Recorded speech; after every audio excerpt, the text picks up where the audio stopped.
Irmãos, vamos ficar em pé, em nome de Jesus, para descansar um pouquinho os nossos... Danielzinho, vem cá, meu lindo. Eu que perguntei para o Daniel, meu filho, onde é que você compra um gel tão forte desse bonito? Mas fica bonito, né? Aí ele, não é o gel não, porque eu sou bonito mesmo. Irmãos, vamos levantar as mãos, para que Deus cada vez mais continue usando cada um que vier aqui à frente, que pegar esse microfone, e que o Daniel seja mais um canal de bênção na vida da nossa igreja, amém? E das pessoas que estão assistindo aí pelo YouTube aí, amém? Em nome de Jesus, amém? Vamos abrir nosso coração, a nossa boca e ministrar? Levanta sua mão. Pai de amor, de misericórdia e graça, em nome de Jesus, colocamos mais uma vez a vida do teu servo, Senhor, aqui para ministrar a esse povo que está nos ouvindo, Senhor, aos nossos corações. Aqueles que estão ali no YouTube, Senhor, que possam ser alcançados, ó Deus, onde que ele esteja, no Brasil ou fora do Brasil, Senhor, que essa palavra seja palavra direcionada, seja uma palavra rema na vida dessas pessoas, Deus, que possamos ter uma semana abençoada através da tua ministração, Deus, em nome de Jesus. É contigo, filhão. Só quem está feliz com Jesus, levanta a mão para o céu e dá um glória a Deus bem alto, porque Ele está presente aqui neste lugar, amém? Fico muito feliz em poder estar retornando e pregar aqui no culto de adolescentes. Muito obrigado à diretoria dos adolescentes que me convida, pastor Paulo, muito obrigado, e os demais pastores que estão comigo aqui. Você que trouxe a sua Bíblia, abra ela por gentileza, na Epístola de Paulo aos Gálatas, capítulo de número 1. Epístola de Paulo aos Gálatas, capítulo de número 1. Glória a Deus.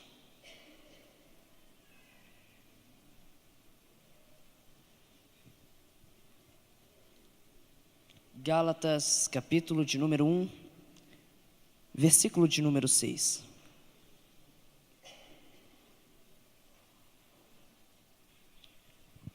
Só quem encontrou, diz amém. Diz assim, a Epístola de Gálatas, do apóstolo Paulo aos Gálatas, capítulo 1, versículo 6. Admira-me que estejais passando tão depressa daquele que vos chamou na graça de Cristo para outro evangelho. Versículo 7. O qual não é outro, senão o que há algum de vós perturbam e querem perverter o evangelho de Cristo. Gálatas, capítulo de número 2, versículo de número 20. Agora nós vamos fazer a segunda leitura, Gálatas 2 e 20, que diz assim: Logo, já não sou eu quem vive, mas Cristo vive em mim.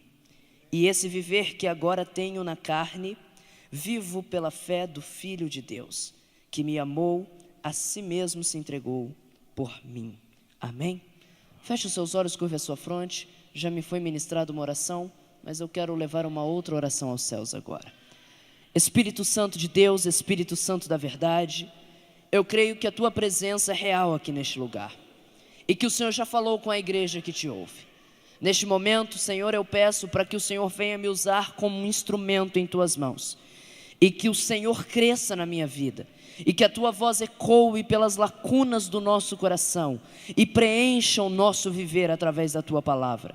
Senhor, fala conosco nesta noite e enche-nos da tua presença, porque é o que queremos aqui nessa noite, sermos contemplados pelo teu Espírito Santo, em nome de Jesus, amém. Tome seu assento, exaltando ao nome do Senhor Jesus. Aleluia. Apesar de eu não poder pregar virado para trás, eu gostaria de que essa mensagem fosse direcionada a cada adolescente que está presente aqui neste lugar, assim como também a todos os presentes aqui neste templo, amém?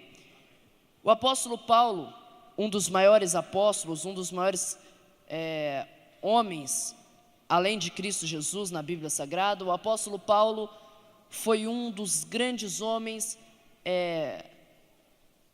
que esteve e que viveu na época da Bíblia Sagrada.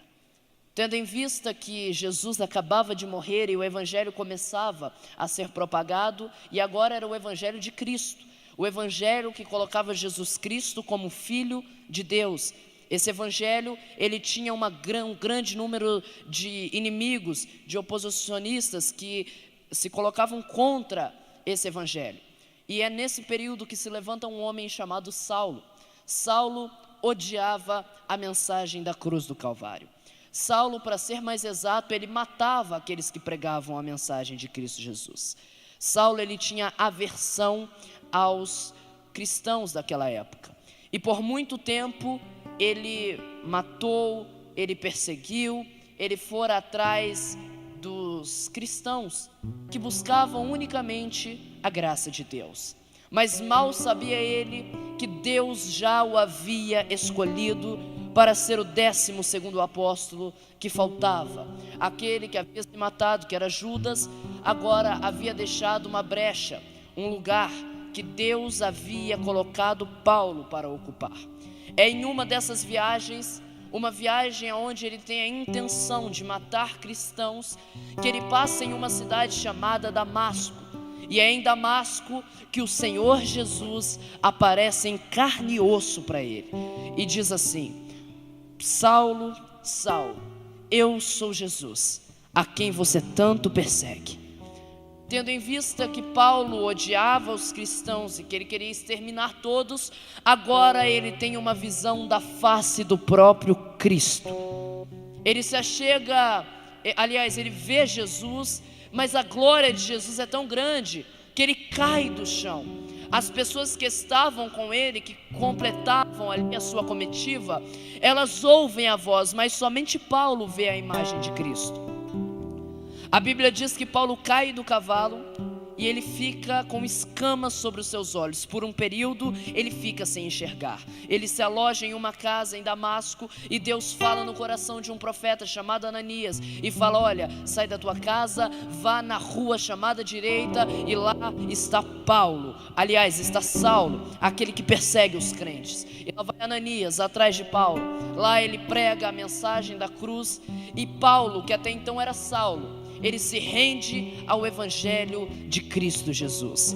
A Bíblia diz que quando ele se rende e quando ele admite que Jesus é o Senhor da sua vida, a escama que estava sobre os seus olhos cai e ele volta a enxergar. Depois disso, Paulo passa por um problema, porque ele, que outrora perseguia os cristãos, agora ele faz parte dos cristãos. Agora a sua vida é baseada em Cristo Jesus. Portanto, ele ia nas casas de oração e ninguém o recebia com medo dele. Ninguém dava a mão para ele e cumprimentava ele com a paz de Cristo, porque todo mundo, além de ter medo dele, o julgava.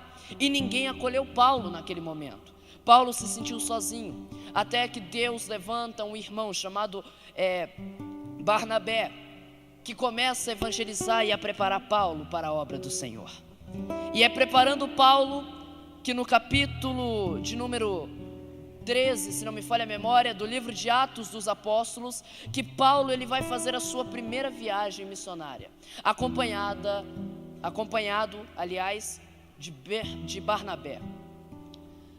Paulo, na sua primeira viagem missionária, ele vai viajar para uma região conhecida como Galácia, aonde ele passaria por várias cidades, aonde ele percorreria uma longa caminhada pregando o Evangelho de Jesus. E lá nós conhecemos algumas histórias, como de Elimas, o mago, aonde eles expulsam o espírito ruim daquele homem, entre outros milagres que aconteceram, e ali a mensagem de Cristo Jesus é cravada no coração daquele povo. A mensagem de que Jesus desceu do céu e morreu pelos nossos pecados e que Ele é o Filho de Deus, a quem Deus havia prometido através da boca dos profetas. A palavra da cruz ela é muito forte, a palavra de Cristo ela é muito forte. E ali se junta uma igreja, ali se junta um povo, os irmãos da Galácia.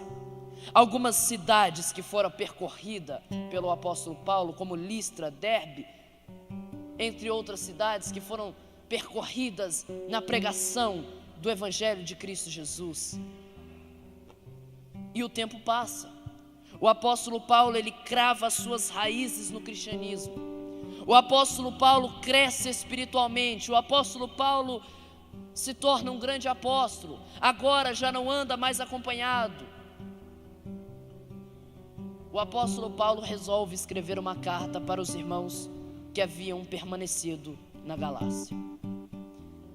Essa é a terceira ou quarta carta do apóstolo Paulo, depois da carta aos Romanos, Coríntios 1, Coríntios 2, e aí vem a carta aos Gálatas. E essa carta, ela é uma carta muito importante, porque naquela época o evangelho de Cristo Jesus não era grande. As pessoas não tinham tempos bonitos igual esse para pregar o evangelho de Jesus. As pessoas se acomodavam em casas, as pessoas se acomodavam em pequenos locais, em pequenos lugares para ministrar o evangelho de Cristo. E os poucos que perseveravam na fé, eles eram atacados com a repressão do inimigo, tanto física como espiritual, porque o pecado imperava naquela geração. O pecado era muito grande naquela geração. Jesus havia vindo para redimir o pecado do povo, só que a maioria da sociedade não quis se render a Cristo. Então o pecado era muito grande. E aí o apóstolo Paulo, na epístola aos Gálatas, aqui eu dou início ao texto em que nós lemos. Ele olha para os irmãos da Galácia e ele se entristece um pouco. O seu coração se enche de tristeza, porque ele vê que os irmãos que moravam na Galácia, eles estavam se distanciando um pouco do evangelho genuíno e verdadeiro. Com o passar do tempo, os irmãos estavam deixando o evangelho de Cristo ser corrompido. E a única coisa que não pode ser corrompida, que não pode ser tocada por homens, é o evangelho de Cristo Jesus. Este deve permanecer intacto, e este deve ser vivido constantemente por mim e por você. Aquilo que o inimigo pode tocar, ele pode tocar em várias coisas, mas menos naquilo que pertence a Deus, e muito menos em sua palavra. O apóstolo Paulo, com seu coração entristecido, ele diz: irmãos, eu fico admirado em saber que o evangelho genuíno que era pregado no meio de vocês, tão depressa e tão rápido, ele foi corrompido, ele foi modificado.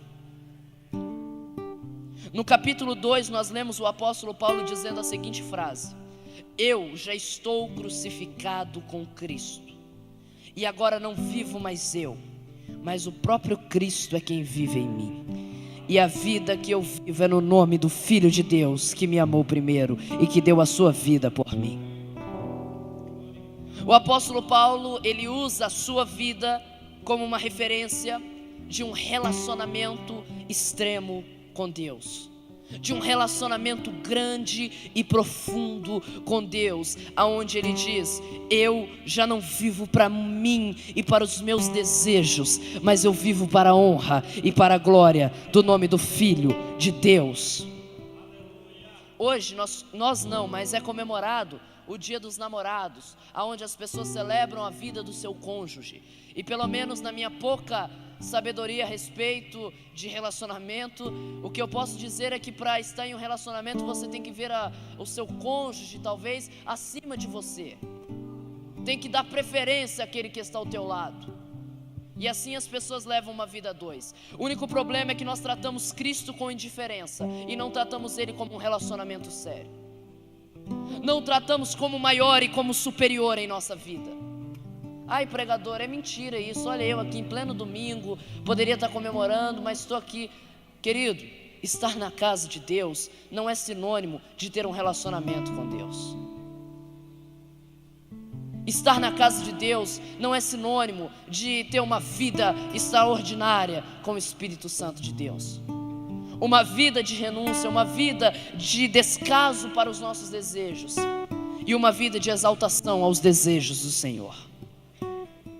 O apóstolo Paulo, ele chega ao ponto de dizer: irmãos, não se corrompam com o evangelho mal pregado e maldito. Não se corrompam com este evangelho. É muito interessante, porque certa feita Deus, ele olha para Moisés e ele fala assim: Moisés, quando Moisés ainda estava cuidando de ovelhas, Deus fala com Moisés: Moisés, se aproxime de mim. Deus estava ali numa sarça que pegava fogo, mas que estava com fogo sobre si, mas que não era consumida. E Deus fala assim: Moisés, se aproxima de mim, mas antes de você se aproximar de mim, tira a sandália dos teus pés, porque o lugar que você pisa é santo. Agora vem comigo lá no livro de Efésios, onde o apóstolo Paulo fala aos irmãos de Éfeso a respeito da armadura de Deus, e ele fala que as sandálias, elas representam a preparação do evangelho. Deus diz para Moisés: Moisés, tira a sua sandália velha, porque eu quero te revelar coisas novas aqui. Sabe o que Deus está dizendo para nós aqui nessa noite? Tira o evangelho velho e corrompido que você já viveu, porque hoje eu tenho revelações do meu Espírito a dar a cada um de vocês. E a revelação do evangelho que vem de Deus é como a sandália dos pés dos israelitas no meio do deserto. Eles andavam e ela não se desgastava. Nós não podemos estar aqui nessa noite se não estivermos na intenção de celebrar ao único Deus que vive e reina em nosso meio. É tempo perdido estarmos aqui se nós não estamos em busca do evangelho genuíno que vive e que faz com que a nossa vida seja uma vida que gira em torno de Deus. A gente se engana em pensar que Deus tem que viver em prol da gente, que Deus tem que fazer o que a gente quer, que Deus tem que realizar o que nós queremos, quando na verdade a vida com Deus, ela se baseia em nós vivermos em prol da sua pessoa. Nós não somos ninguém além de Cristo Jesus. O pouco que somos é porque Ele nos amou e nos redimiu do pecado. E não somos nada além disso. A verdadeira essência do Evangelho é nós reconhecermos que fora de Cristo nós não somos ninguém. E já dizia aquele hino bem antigo: a vida de um homem sem Deus é como uma folha seca caída no chão, que vai para onde o vento levar. É uma vida sem significado, é uma vida irrelevante, mas nós que estamos em Cristo Jesus somos aperfeiçoados pelo seu poder. O apóstolo Paulo, ele dá o seu exemplo, ele diz aos irmãos da Galácia: irmãos, para de viver esse evangelho corrompido. É tempo de nós vivermos e celebrarmos Cristo em nossa vida, como a principal peça da nossa história. Nós não devemos estar aqui nessa noite como uma simples reunião, ou nós não devemos entregar a nossa vida a Cristo somente para dizer que temos uma religião, somente para termos um lugar para frequentar nos domingos à noite, mas que nós venhamos estar dentro da casa de Deus pela presença dEle e por aquilo que Ele representa para nós. Não por aquilo que Ele pode nos oferecer, mas por aquilo que Ele já nos ofereceu lá na cruz do Calvário, em morrer por nós e nos dar uma nova vida. Às vezes andar ao lado de Cristo não é o suficiente, porque haviam dois homens que andavam no caminho de Emaús, e sabe o que eles falavam? Eles falavam a respeito de Cristo, e quando eles falavam a respeito de Cristo, o próprio Cristo se achegou deles, e eles não perceberam a presença de Cristo. Muito depois eles foram entender quem era, mas naquele momento eles não entenderam. Às vezes andar ao lado de Cristo não é o bastante. Nós temos que andar sob Ele. Nós temos que andar dentro de Cristo Jesus. O apóstolo Paulo, nesse versículo, ele fala a respeito de uma guerra.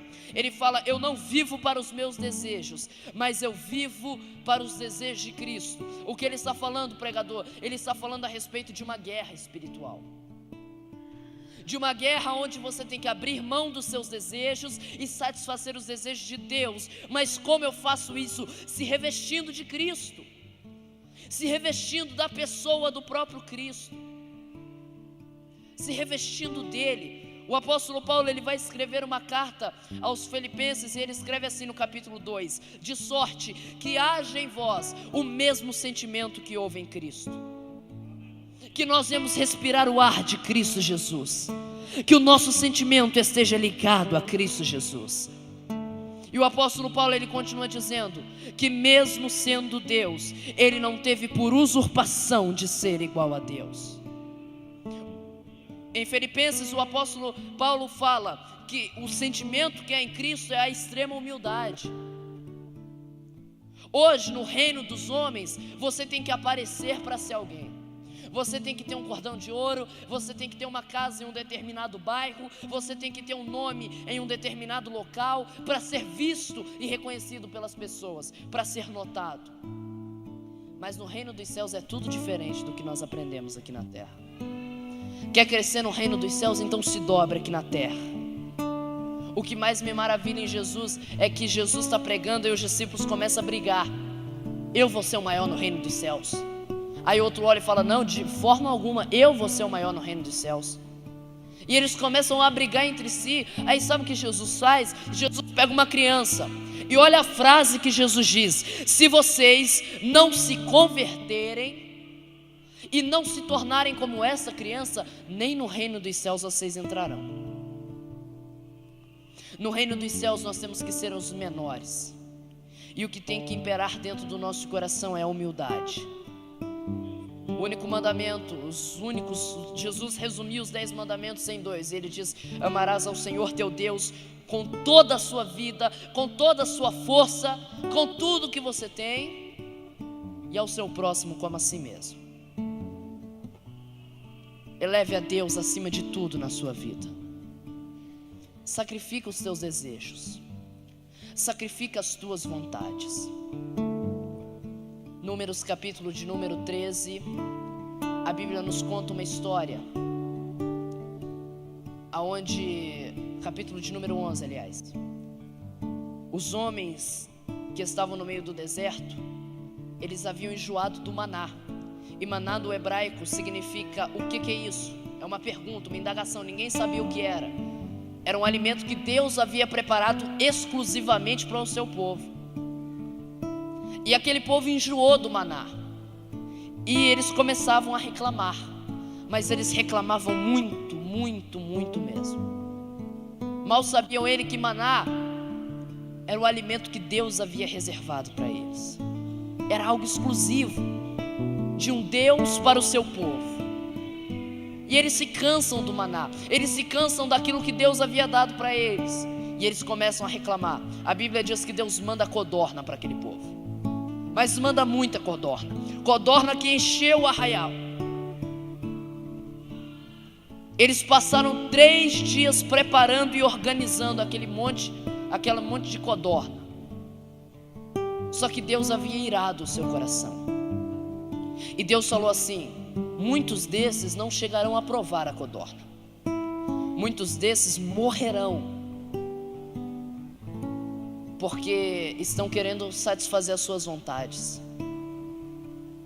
A Bíblia diz que quando antes mesmo de alguns daqueles que reclamaram muito ingerirem a carne, Deus abriu um buraco na terra, engoliu muitos daqueles que reclamavam.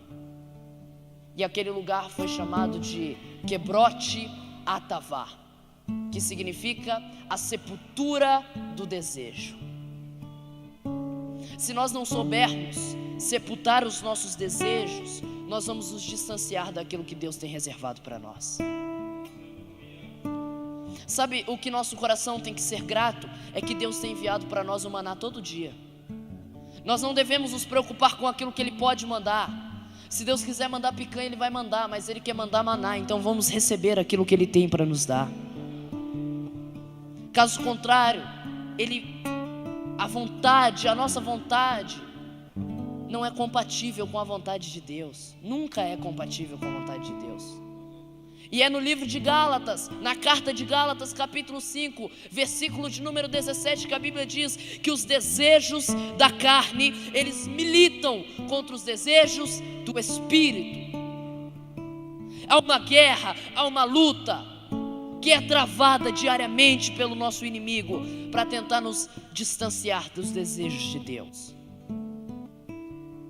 Mas Deus me trouxe aqui nessa noite somente para ministrar ao seu coração e convidar a você a se revestir da pessoa de Cristo Jesus.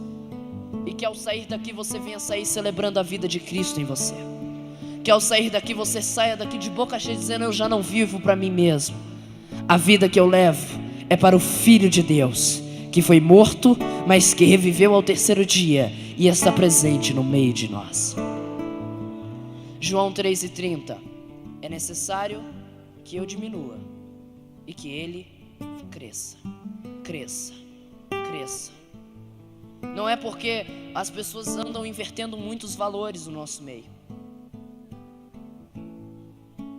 As pessoas acham que porque cantam ou pregam significam algo a mais ou são algo a mais, quando na verdade nós não somos absolutamente nada. E diante dos olhos de Deus, Deus nos vê aqui como iguais. Nós somos todos iguais. Ninguém aqui é melhor do que ninguém, porque todos nós fomos resgatados pela graça e pela misericórdia. Fomos salvos pela graça de Deus. Que a vida de Deus seja celebrada em nosso meio.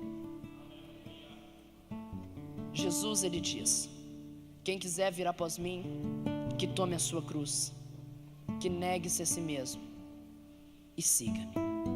Porque aquele que quiser achar a sua vida, perdê-la, mas aquele que a perder em meu nome, achará. Jesus continua dizendo: do que adianta o homem ganhar o mundo inteiro, mas perder a sua alma? De nada adiantará. Jesus vem nos buscar, e eu creio que Ele vem em breve nos buscar. Mas nós temos que estar preparados. Nós temos que tomar a nossa cruz, a nossa renúncia. Nós temos que sacrificar os nossos desejos diante de Deus, sepultar os nossos desejos e celebrar Cristo e a vontade dEle sobre nós. Nós não somos nada e ninguém além da presença de Deus. Por Ele nós somos salvos e fomos redimidos pelo seu sangue. Que Cristo venha viver em nós nessa noite. Que a vontade de Deus seja a parte primordial da nossa vida. Que os desejos de Deus eles sejam cumpridos por mim e por você. Porque quando nós cumprimos os desejos de Deus em nossas vidas, Ele nos abençoa e Ele cumpre os nossos desejos. A Bíblia diz em Salmos 37:4: deleita-te no Senhor e Ele ouvirá o que o teu coração deseja. Entrega o teu caminho ao Senhor, confia nele, porque o mais Ele fará por você. Só você que ouviu essa palavra e recebeu ela, se coloque de pé comigo, por favor. É por Cristo que nós vivemos, é por Cristo que somos salvos e é por Cristo que vamos vencer, porque a vitória já é nossa no nome dEle. Aleluia! Eu gostaria de convidar todos vocês, mesmo no lugar onde você está, feche os seus olhos, curve a sua fronte, e eu quero orar por você. Mas enquanto você faz uma oração, eu gostaria de convidar as pessoas que ainda não entregaram a sua vida para Jesus e ouviram essa palavra. Pessoas que até este momento têm vivido os seus desejos, têm feito tudo em prol da sua vontade, mas que nessa noite eles têm vontade de se render a Cristo Jesus. Hoje, Jesus ele preparou esse dia. Jesus preparou esses adolescentes a estarem orando por você. Jesus preparou esse culto. Jesus me trouxe aqui. Jesus colocou essa palavra no meu coração. Jesus trouxe esses cantores aqui por sua causa, porque Ele te ama muito. Independente do que você já cometeu, independente daquilo, de tudo de errado que você já fez, Jesus ele te ama incondicionalmente. Amor que uma mulher, amor que uma mãe, amor que um pai, amor que um irmão não pode dedicar a alguém. Um amor exclusivo que Deus tem com você. Pregador, eu já estive na casa de Deus e eu quero voltar. Aproveite esse dia. A hora é agora. Existe alguém? A igreja, fecha os olhos e ore. Não adianta só a gente ouvir a palavra. O evangelho só faz sentido quando a gente vive ele. Quando a gente ouve, ele não faz sentido nenhum. Mas quando a gente vive, ele faz todo sentido. Comece a refletir naquilo que você ouviu, se é que você crê naquilo que você ouviu. Vem limpar as minhas mãos. Enquanto isso, o Espírito Santo quebra cadeias agora do pecado e da morte. Purificar meu coração. Que eu ande em tudo que tu tens pra mim. Só os adolescentes que foram batizados com o Espírito Santo, comecem a orar agora no Espírito de Deus. Comece a orar agora em línguas. Você que é batizado como Espírito Santo, abra sua boca, comece a falar em línguas.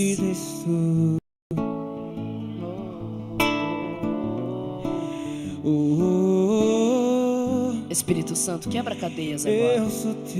Você que quer entregar a sua vida para Jesus, dê um sinal bem alto com a sua mão e vem aqui para frente. Jesus te ama. Ele quebra as cadeias do pecado e da morte e te dá vida eterna.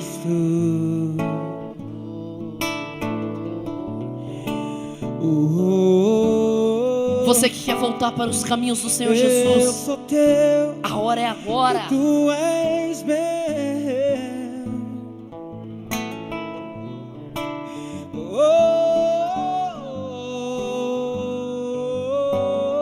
Cadê você? Jesus te ama.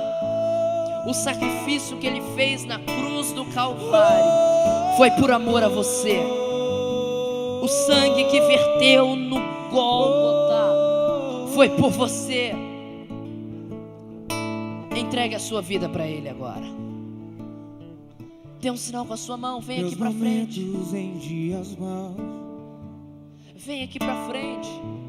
Pregador, eu tenho vergonha. A Bíblia diz que aquele homem que não confessar diante dos homens, este Deus não confessará diante de Deus. Jesus não confessará diante de Deus. Venha agora, mas venha agora. Jesus te ama. Eis-me aqui. O amor de Jesus pela sua alma é incondicional. Cadê você? Cadê você que quer celebrar uma nova vida e um novo tempo? Você que saiu da casa de Deus, você que sacrificou os teus dons e talentos que Deus te deu, desenterre-os agora. Volte para a casa de Deus, porque Cristo está voltando.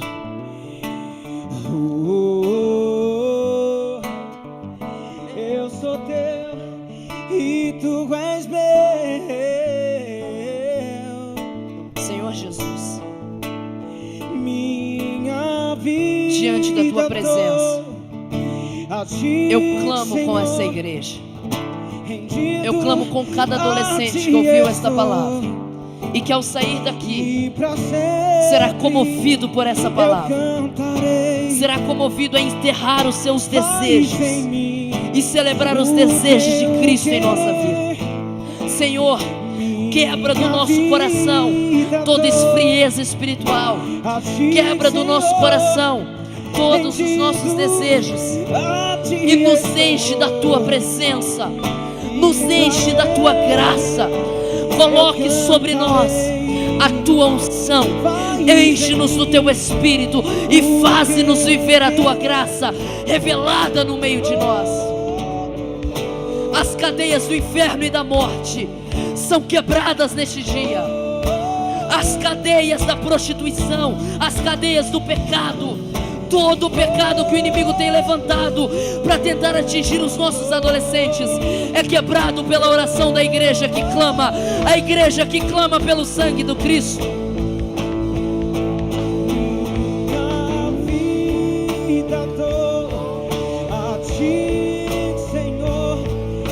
Senhor, eu ergo as minhas mãos e pela autoridade que há no teu nome, eu declaro que é chegado um novo tempo para esses jovens e adolescentes. É chegado um novo tempo para a tua noiva. É chegado um novo tempo para a tua igreja. Você pode erguer as suas mãos e adorar ao nome do Senhor Jesus, porque Ele está presente aqui neste lugar. Aleluia. Eu só quem recebeu algo novo do Espírito Santo, levanta a mão bem alto e aplauda o nome dele, porque ele está presente aqui neste lugar. Aleluia. Tome seu assento. Tome seu assento. Glória a Deus. De tudo que eu preguei aqui, eu tenho uma certeza: é que Jesus Cristo vai voltar para levar a sua igreja. É tempo de nos prepararmos. Amém? Queridos, antes de entregar o microfone, eu tenho um último aviso a dar aqui. Você que ouviu essa palavra e foi abençoado através dela, você que ouviu o louvor da minha irmã e você foi abençoado através do nosso ministério, agora você tem a oportunidade de abençoar o meu ministério. No reino dos céus nós trabalhamos um em prol do outro. Você me abençoa assim como também eu te abençoarei. De que forma eu posso te abençoar, pregador? Ao final do culto, aqui ao meu lado direito, estará exposto o nosso material, aonde muitas pessoas têm se convertido a Cristo, vidas têm sido salvas através desse material, e você pode adquirir. Pregador, eu não quero assistir mais uma pregação sua. Adquire e dê para alguém que precisa. Muitas almas têm sido salvas através desse material. A pessoa não tem disposição para sair de casa para vir aqui à igreja, mas você pode levar a igreja até essa pessoa. Você pode levar a palavra de Deus até essa pessoa. Eu tenho aqui em minhas mãos esse DVD, Jesus, a Água Viva. Este DVD é um milagre na minha vida. Eu preguei lá na Igreja Batista da Lagoinha, no culto do pastor André Valadão. E essa é uma mensagem evangelística, aonde eu ministro a respeito de Jesus e a mulher samaritana. E nessa noite 40 almas se renderam aos pés de Cristo Jesus. Aonde eu tenho ido, as pessoas têm dito que almas têm se rendido através desse DVD, porque é uma mensagem evangelística que, como salvou naquele dia, tem salvado vidas até hoje. Quer evangelizar uma vida? Compre esse DVD e abençoe a vida daquela pessoa que não pôde vir hoje, mas que necessita da palavra de Deus. Amém? Você que ouviu o louvor da Sara e foi abençoado, Promessas de Deus é um CD que contém 11 hinos com playback para você quiser adquirir, ouvir e cantar. Ao final do culto estará ali. Abençoe. Ao comprar esse CD, você está investindo na gravação do próximo CD, que nós queremos idealizar esse projeto, talvez ainda esse ano, mas nós dependemos da ajuda de vocês. Então adquira esse CD e abençoe a nossa vida e o nosso projeto de gravar o próximo. Também tenho aqui esse DVD, O Espírito nos enche de poder. É uma mensagem de renovo espiritual para a vida da igreja, aonde eu ministro, foi gravado esse ano aqui. Inclusive, na vez que eu vim pregar aqui, eu tinha chegado lá de São Paulo, onde eu gravei esse DVD aqui. E você pode adquirir uma mensagem de renovo espiritual para a sua vida. Você que anda cansado e fadigado espiritualmente, adquire esse DVD. É um DVD abençoado, entre outros títulos que vão abençoar a sua vida, amém? Gostaria de agradecer mais uma vez em nome da minha família, missionária Marlene, meu pai, o presbítero Roberto, a Sara. Nós ficamos muito gratos de estar aqui novamente. Que Deus abençoe. Muito obrigado. Deus. Amém. Glória a Deus, aleluia. Quem foi abençoado, diga amém. Glória a Deus. Ô irmão, eu quero só agradecer pela vida de cada um de vocês, pela vida dos seus familiares. Logo ao final estaremos orando pela sua casa também, mais uma vez, pela sua semana. Eu sou muito grato àquelas pessoas que nos ajudaram no trabalho de hoje. Teve uma atividade na igreja